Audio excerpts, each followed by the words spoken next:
Bismillahirrahmanirrahim. Assalamu alaikum, dear students.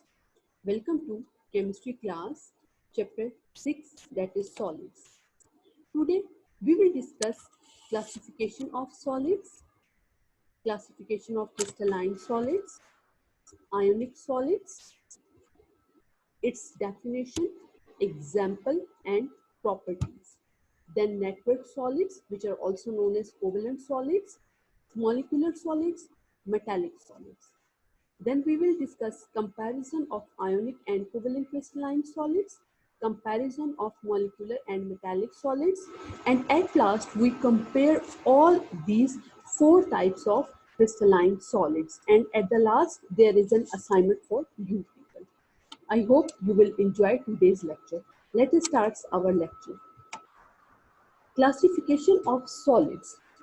As you people have studied in the previous lecture that there are two main classifications or classes of solids, that is crystalline solids and amorphous solids. Crystalline solids are further divided into four categories: molecular solids, ionic solids, metallic solids, and covalent solids. Molecular solids are further classified into polar, non-polar, and hydrogen-bonded molecules. This is the classification of solids on the basis of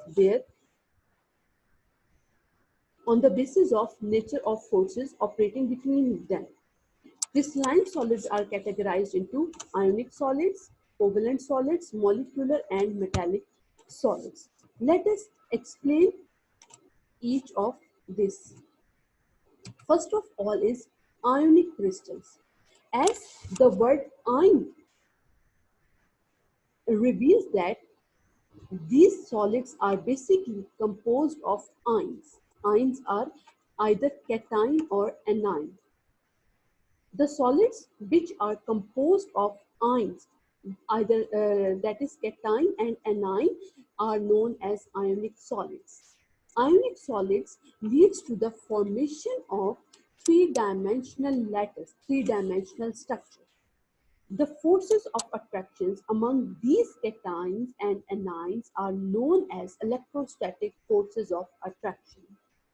These forces are very strong in nature.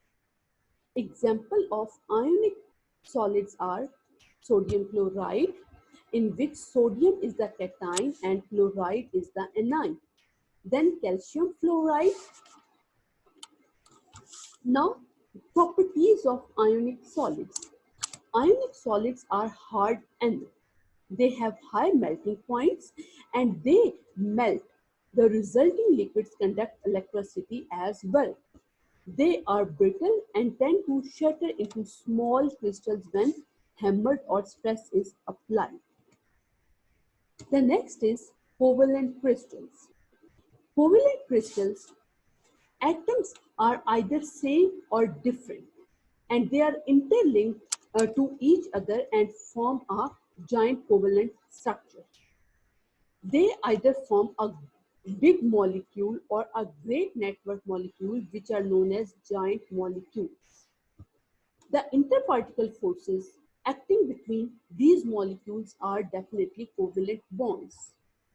So, covalent solids are also known as network solids because of their joint interlocked network-like structure. Their examples are graphite, diamond, and silica. Properties of covalent solids. They are directional and strong in nature. They are hard and brittle. For example, diamond is the hardest substance in the world.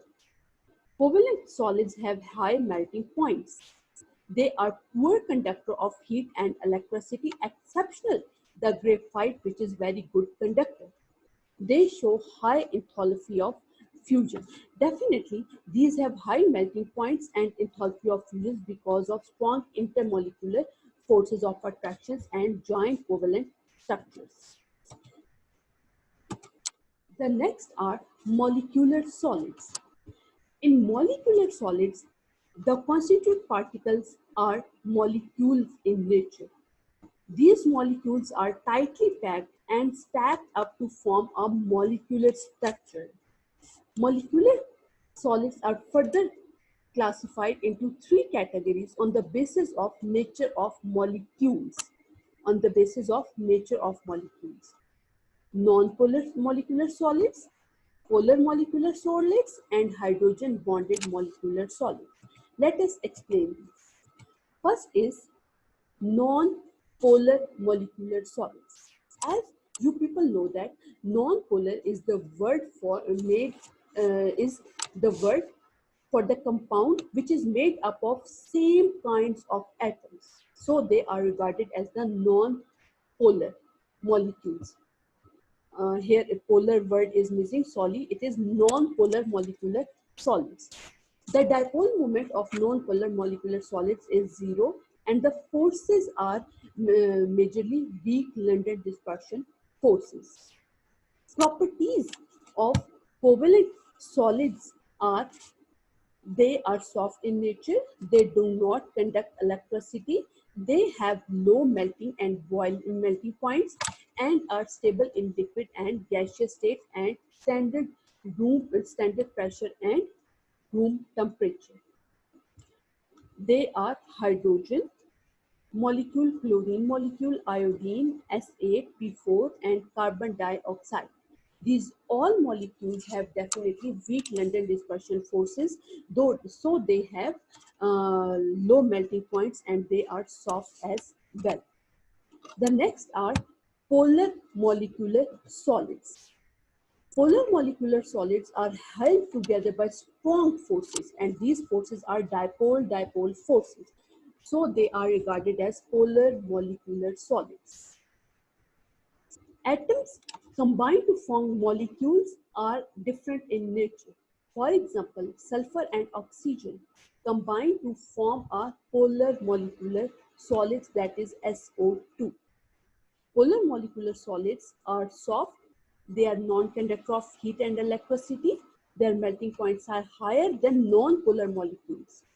Polar molecular solids exist in liquid and gaseous state.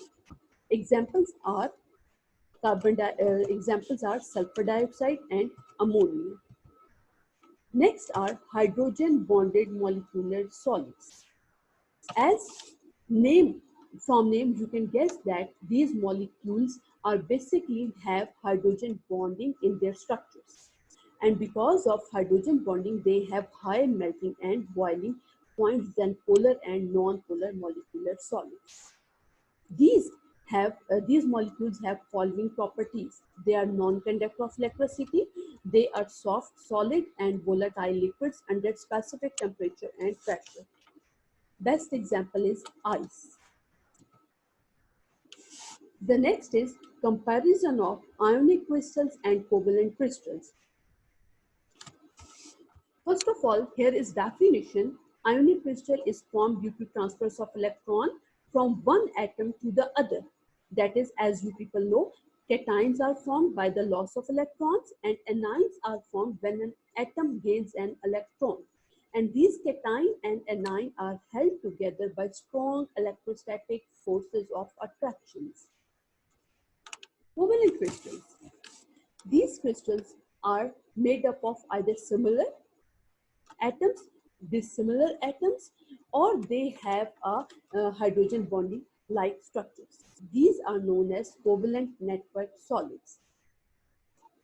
Types of intermolecular forces. Here we will consider the formation of sodium chloride. That is the best example of ionic crystal. Sodium atom lost one of its outermost electron and converted into sodium plus one, that is sodium cation. Chlorine atom belongs to seventh group, that is halogens, and have 7 electrons in its outermost shell. It gained 1 electron that is lost by sodium and form an ion, that is Cl-1. Sodium cation and chloride anion combined by electrostatic forces of attractions and form a salt NaCl. Now, Covalent crystals are of two types: when covalent bonds give giant molecules, and when they combine together and form separate layers are formed. Ionic crystals don't exist in molecules due to their ionic nature, but they may be molecule due to their covalent natures. And definitely, ionic crystals have high melting and boiling points, and covalent crystals have comparatively low melting and boiling points. Conducting property. Ionic solids are non-conductor of electricity. However, in their molten or solution state, they can conduct electric current. Covalent crystals are bad conductor of electricity, exception of graphite. Ionic solids have definite geometrical shapes and lustrous surface. Covalent crystals have definite shape and oriented in 3D with network structures. Sorry, here is our typing mistakes. It is directional property, not malleable and ductile. Here is directional property. You will write here directional properties.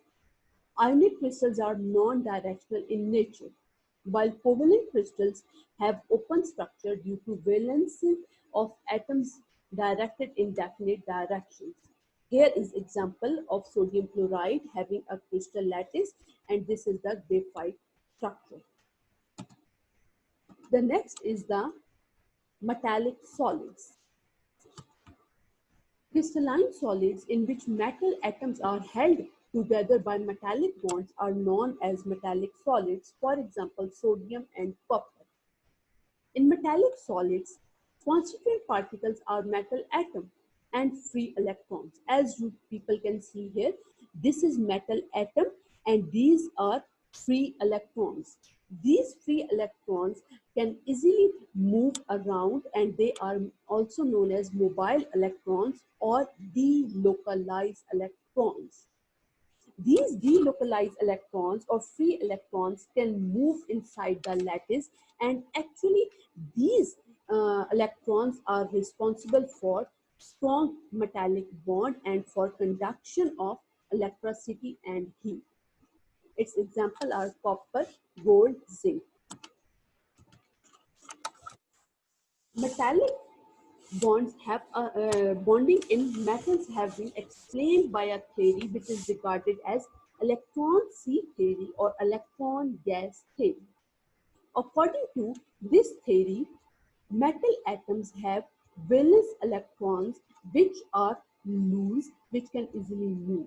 These valence electrons are called free electrons or delocalized electrons. They are also known as mobile electrons.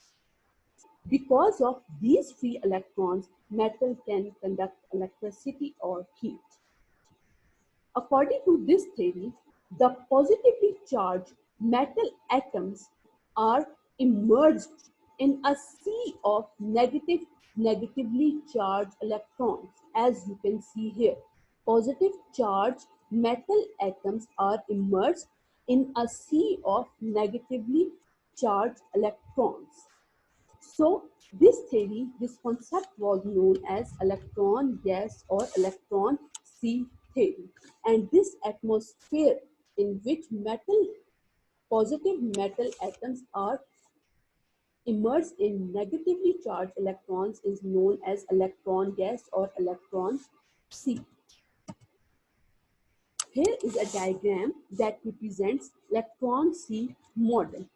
That you can see these are the positively charged positive ions from the metal, and these electronic cloud are the loose or free electrons of the metal ion. Properties of metallic solids are they range from partially soft to very hard. They are malleable, that is they can be cut into sheets, and they are ductile, that is they can be drawn into wires. They are good conductors of heat and electricity due to availability of free electrons.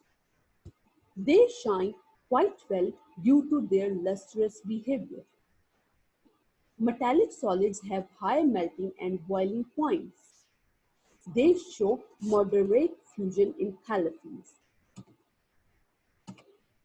Comparison of molecular and metallic solids. Definitions.